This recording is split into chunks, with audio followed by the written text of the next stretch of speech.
What's up, Heat Nation? It's your boy Sebastian, and this is the State of the Heat. Miami Heat are champions of the basketball world. Elimination. And the game winner. Couldn't punch it. We're trying to quiet, the noise. Well, Jimmy Butler's going to get traded. We get used to it. This is the life we chose. If you think that it's just going to be predictable, you're really mistaken. You can make any excuse you want to. And if you get in a contest with Pat Riley, you're going to lose, plain and simple. And Pat is in the driver's seat. Okay, we don't have to trade you.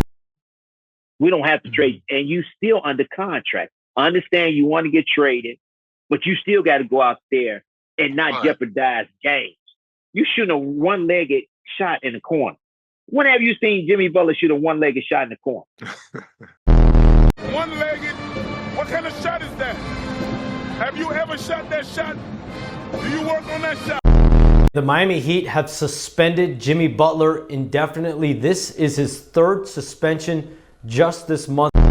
I am Thomas, and I'm a Virgo. I'm 6'4". Just so happens that I'm jobless, Tommy. Tell them what the truth is. You're jobless. You just say that? You are currently unemployed, so your card doesn't work, sir? Sorry.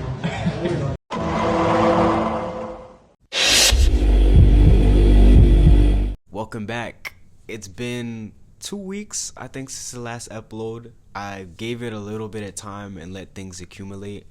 I am kind of in the limbo of, am I trying to do weekly videos, or am I just trying to just wait a little bit, let some news accumulate, and just really drop a good, well-groomed, well-defined pod? Just let me know in the comments what you guys want, but I'm just going to get straight into this.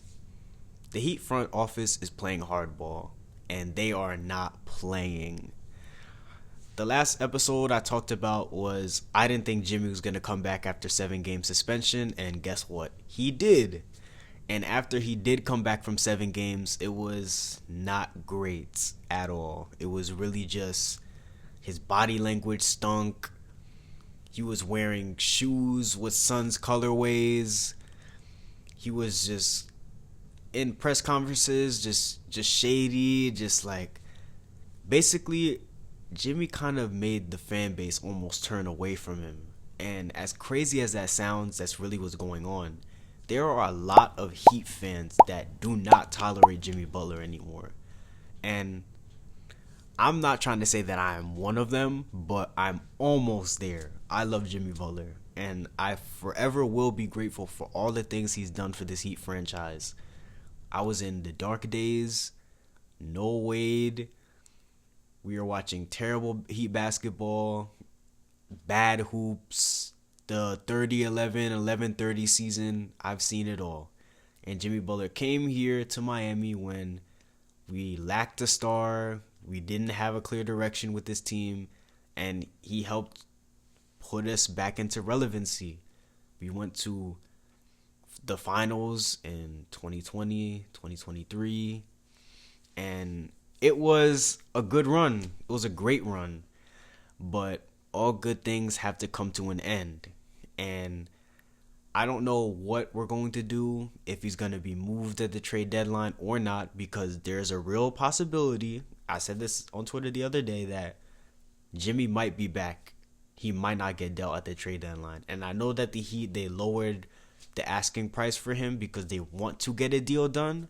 But I genuinely believe if there is not a good enough offer for Jimmy Butler, the Heat will keep him past the trade deadline and say, hey, suck it up, be a professional, play the rest of the season, and we'll see how things go in the offseason. But as of right now, I don't know what team he's going to go to.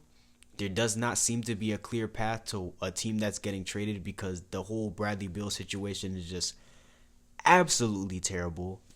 And to be honest, I said this, the fact that Bradley Beal got a no-trade clause from the Wizards, the domino effect that came from that is just now that contract is absolutely untradeable. First of all, he's making a boatload of money. And then two, he can really just decide, oh, I don't want to go to this certain team. So Phoenix really is just stuck with him. And then that leaves Miami in a situation where we can't even trade for him because he doesn't want to go to Chicago. He might not go to Sacramento, and I'm going to get into that later in the video, but it's just like the Suns might be stuck with Bradley Beal.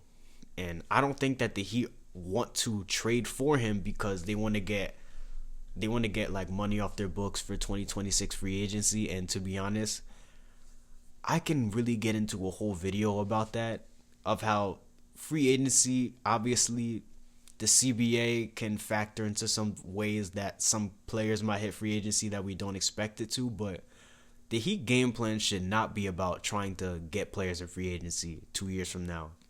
It makes no sense, or a season away from now. Free agency, I think in general, is an old concept, an old NBA concept, because stars don't hit the open market like that. The last time we saw players do that was Kevin Durant, and that was a while back. And ever since that, they patched that method. They made sure we're not seeing stars hit free agency anymore. We're just gonna give them supermaxes. So I don't expect players to turn down a boatload of money to come to Miami. I could be wrong. And if I am wrong, I'll be glad to be wrong on this issue, but the front office needs to get everything in order. The pettiness, the suspensions, Jimmy having a 2-game suspension, and then Jimmy coming back, and then finding out he's not going to start, and Haywood Highsmith is going to start over him, and he just storms out, and then he gets suspended. It's like, what's going on here? There's just a lot of just pettiness that's going on between Pat Riley, Spo, front office, and Jimmy. And the last Magic game, it gave me some hope that the team is really rising above the kind of just pettiness and toxic culture nature that's going on between Jimmy and the front office, and they're just rising above it, and I'm glad they are. But stuff like that can really rub off on the players in a real wrong way. And sometimes guys on the team are like, I'm not trying to hear this. I don't care about this. Have you felt that in the locker room? What he was talking about post-game, lack of joy, not feeling like he wasn't involved in the offense? I feel like the vibes are great. I don't know. Vibes are great to me. I'm about to enjoy my night. I don't care about this. I'm just trying to play basketball. I'm trying to win games. And I really hope that this situation just comes to a close sooner than later. I really hope that we hit the trade deadline, we leave the trade deadline, and Jimmy Butler is not on the team. I love you, Jimmy Butler, and if you do see this, just know that I do appreciate everything you've done for this franchise, but it's time that, the team split ways. It's been a great run, but it's not healthy for Jimmy and the Heat to still be doing business together. For him being still on this roster, all the stuff that's been going on, all the things that's been going on behind closed doors. I don't know all of it. I'm just speculating on some of these things, but I just feel like they just need to go their separate ways. Like, another wrinkle of what I believe is going on behind the scenes. I've speculated this on Twitter, but I said that the Heat are trying to save money, and they could possibly be, baiting Butler into getting suspended. All they're going to do is just try to figure out how to find him. That's all this is going to be about. Try to figure out little ways to just find him, because right? Oh, your short's too big. Two-game suspension. Right? Oh, he yelled. He didn't look at the game tape while we was all watching film. He was late to the film. It's really the reason why I do believe this is because the Heat are our first apron tax team, and they are suspending Butler so that they don't have to pay him. And obviously this would be an extremely penny pinching move, but hey, I'm just speculating. I'm just throwing out a couple wrenches out there. This could be an absolute reach, but the fact that he continues to suspend Jimmy Butler over and over and over and over again, when in my opinion they could have just sent him home right when they found out about the trade news and said, we're just gonna shut you down, we're not gonna play you, we're not gonna bring you back until you're dealt. And I feel like in that situation, all of this extra drama, all of this circus, all this media noise would just come to a screeching halt. We wouldn't hear about anything.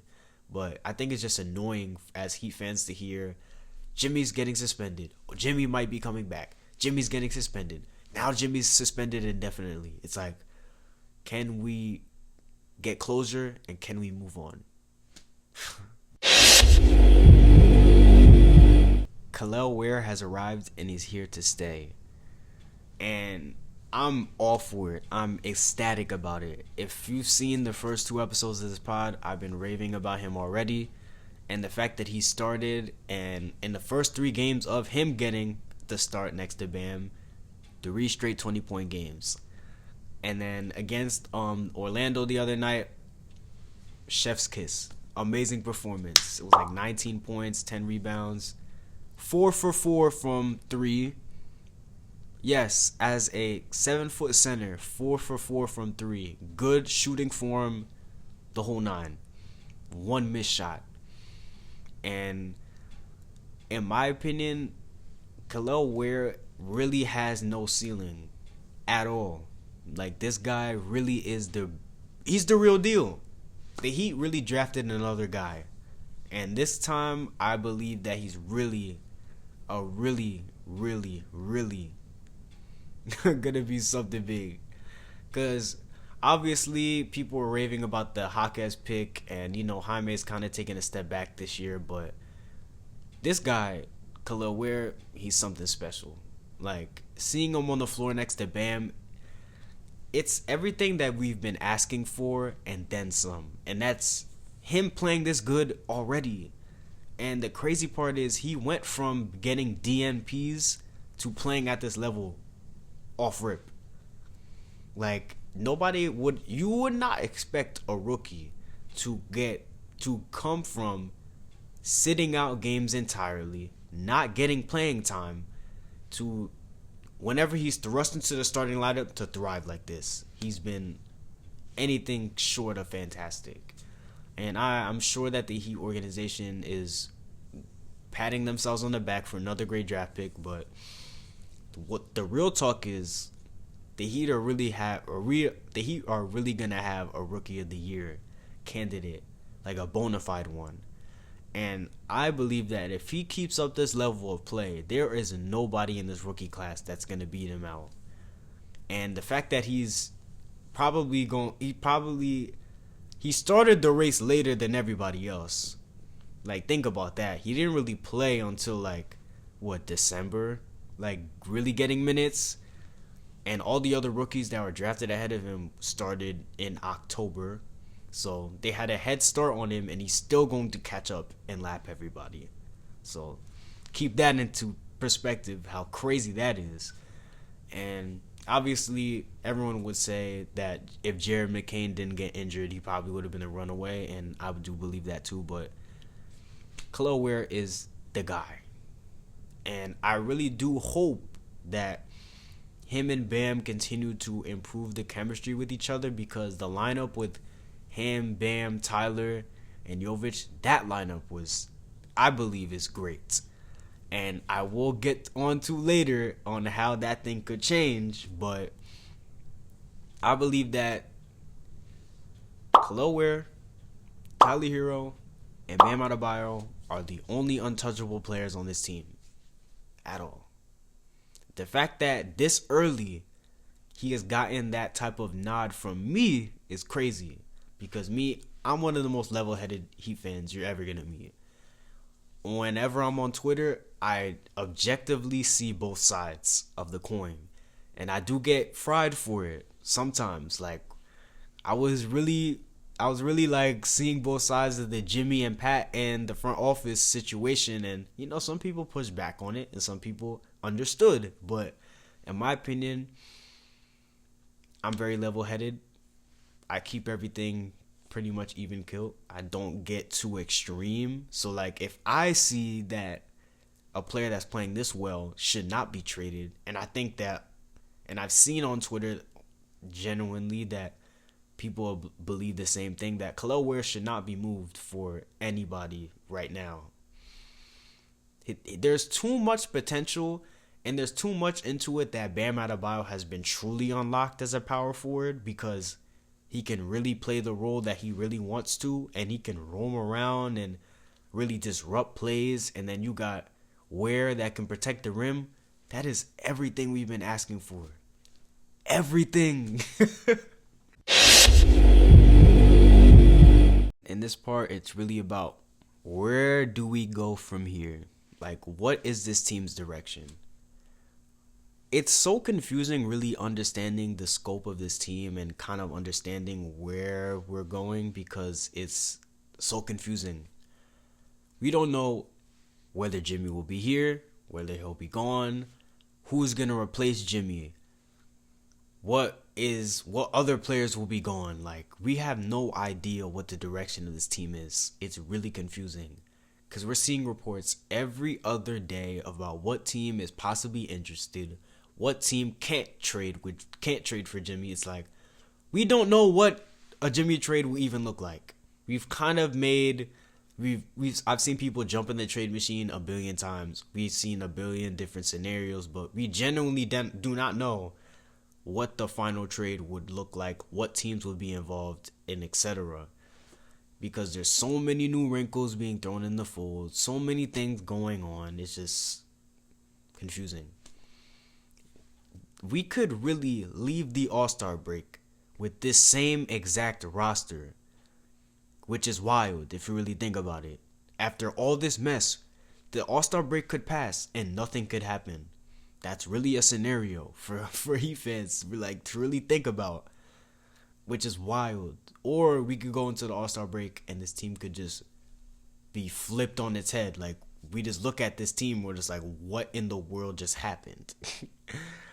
There's a lot to think about. There's a lot to ponder. There's a lot to talk about, but we really do not know what is the future of this, what the immediate future of this team is. We know obviously the core players, who the core players are. It's Tyler Hero and Bam Adebayo, and for some people you can throw Kel'el Ware into that too. But right now we know those two players are least likely to be traded. Everybody else in this roster most likely is up for fair game to get traded for anybody. We don't know if the Heat will be sellers or buyers at the deadline. We don't know who. Like, it's so confusing trying to read into where this team is going to look like after the All-Star break. Because it's either we're going to make a push for the playoffs or we're going to sink in the standings. And we have no idea how this thing could play out. It's just crazy. I don't see the Kings making this move or accepting this trade. I think that the Miami Heat would do it in a heartbeat, because they've been trying to dump Jimmy Butler. The couples counseling is no longer there. They're trying to get a full-blown divorce. So in parts of pushing back this video, more and more news started to come out. And right before I was going to record this video, it came out that Sacramento is shopping De'Aaron Fox. And immediately came out Miami's betting favorites. When every single time we see an All-Star request a trade, it's like the Heat are always just thrown in there. But it seems that most of the chatter is that he wants to go to the Spurs and play with Wembanyama. So I don't know how that's gonna work, if the Spurs are willing to deal out of their young players and assets to land Fox when they can just wait until free agency, which is another can of worms. But right now, the Sacramento Kings are shopping him, which means Miami can trade for him. And that just throws another can of worms into this Jimmy saga situation, where will the Heat use Jimmy as a trade chip to land Fox? Or is Sacramento not even interested in even receiving Jimmy? will Sacramento be part of this 3-4 team trade to facilitate Jimmy getting out of Miami and going somewhere else?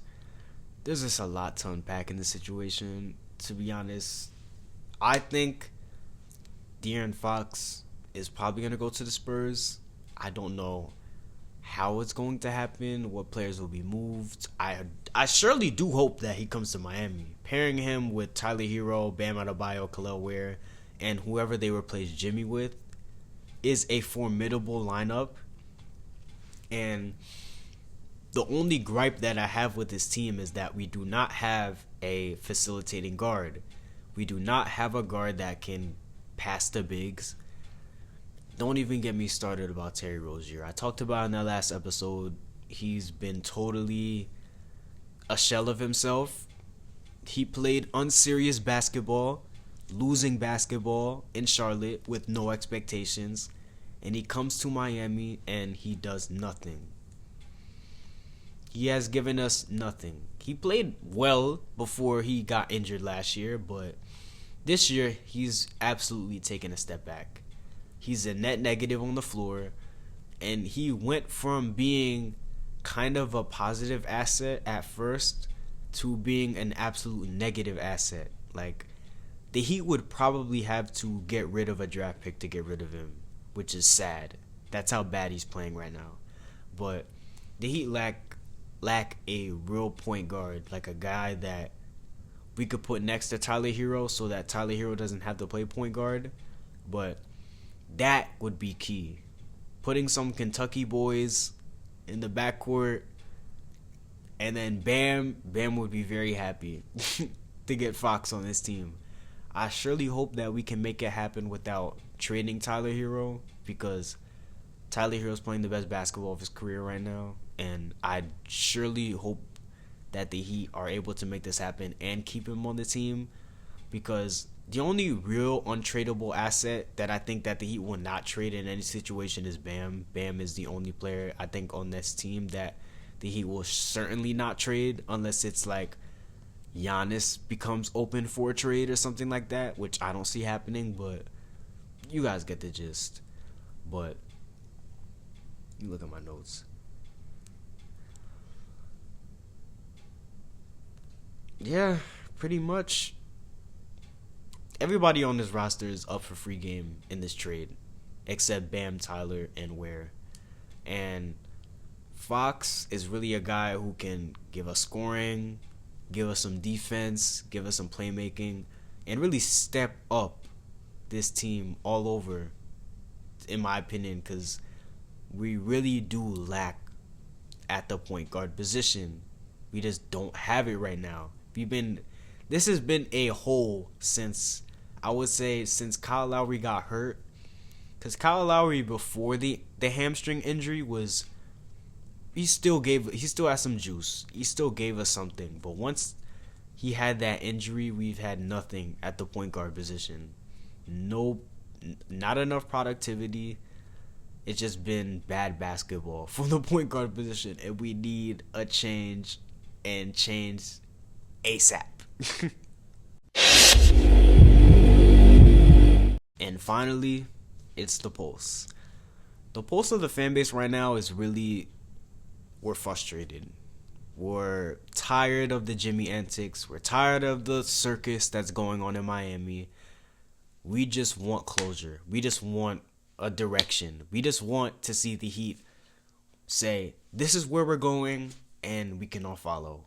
Because right now, it's just a lot of takes. It's just a lot of things just flying everywhere. Everybody has something to say. Everyone has an opinion. Everyone is like, we should go this way, we should go that way. But we just need a direction. We just have to see the Heat make a decision, Heat make a trade, and we can all just say, okay, we hate it or we love it, and we just move on. Because I'm tired of this Jimmy saga.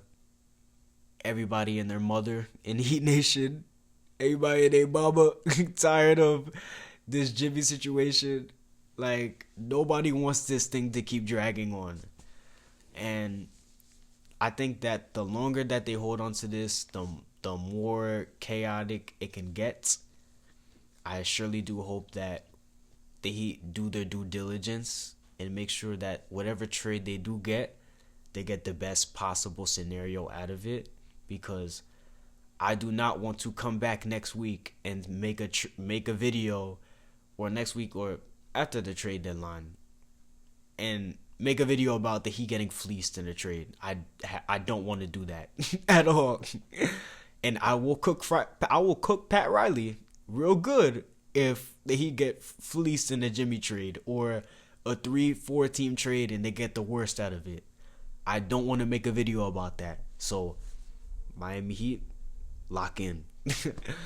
But the pulse of this fan base really is that we just want a direction. We just want things to take form, take shape. We love the youth movement. We love the young guys on this team, and we really see a future with these guys. And I really do hope that sooner than later we really get to see what these young guys really have to offer on this team. We know what Tyler can bring us. We're starting to see glimpses, more and more glimpses of what Jovic can do in this Bigs lineup that Tyler loves, Bam loves, Ware loves, and Jovic love. Because I think it's really a good lineup, because I think Spo is starting to understand that small ball does not work in the NBA anymore. That you need length, you need tall guys, and I think it finally got into that thick skull of him, that huge basketball mind. The light bulb didn't switch off, saying that, hey, maybe in 2025 we need to stick to some traditional positions with size, because everybody remembers the Denver series of how small we were, how we got bullied basically that whole series. We couldn't master physicality. The Heat are a gritty team, but at some point you can't bring a poodle near some German shepherds and expect it to fight. You know, like, you gotta put big dogs with big dogs. And the Heat, until now, finally realized, well, we gotta get some big dogs. we gotta get some tall guys on this team. We gotta put some big lineups out there that can really challenge teams defensively, and we can give ourselves a little edge offensively. So I really do hope that the fan base can really come together after the Heat make a decision, and we can all just watch Heat basketball, enjoy Heat basketball after the misery of what we went through in this first half of the season. I thank all you guys for watching. I've been just extremely busy with my other content. If you don't know, I do make content on Instagram. It's like gym and motivational content. So if you do want to tap in with that, just, put in the comments and I'll just drop a link in there. But I do that also. So it's like, there's a lot of things I'm doing, and I do have a passion for this Heat content, because I do plan on coming down to Miami and, doing a pod down there with some people. And I really do want to continue to be consistent with this, because I really do love talking Heat basketball. I do it on Twitter, and I'm just doing it on video now. And I thank you for all the support you guys show me on Twitter, all the love I've been getting, all the love I've been getting in the YouTube comment section. I thank all of you guys that come in and just listen to me talk hoops, because you don't have to. There's a bunch of people who talk Heat basketball. There's a bunch of people who talk NBA basketball, and yet you're tuning into me. So I thank you for watching. Thank you for tuning in, and I hope that you guys share this with your Heat fans. Share this with other Heat fans, your friends, so that we can grow as a community, because I think that the more level-headed you are as a fan, the better your fandom really becomes. When you become more realistic with your expectations, you're not more fiery and rash about all these things, you really start to see everything objectively. And that's the way I see basketball in any team sport. But that's the reason why I decided to come on to here, is to share my level-headed takes. And I thank you guys for just hearing me out. So thank you guys for watching, and I'll see you on the flip side, Heat Nation.